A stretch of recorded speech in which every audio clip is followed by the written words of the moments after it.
Hey guys, in today's video I will show you how to import images as planes in the Blender.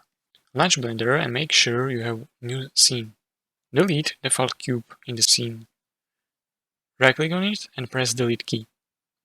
Now navigate to Edit, Preferences, to open Preferences window, and in the Preferences window type Image in the search bar.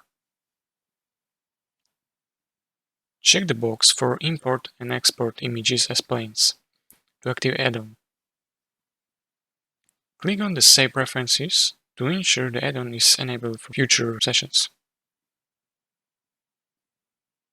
Back in the 3D view, press Shift+A to open the Add menu.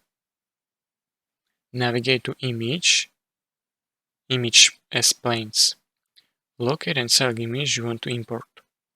Click Import Images as Planes. Now switch to Viewport Shading by clicking on the Viewport Shading options on the right side. Choose either Material Preview or Render for better view.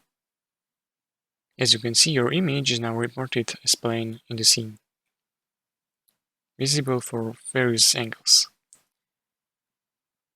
And that's it. If you found this tutorial helpful, please consider subscribing and like the video.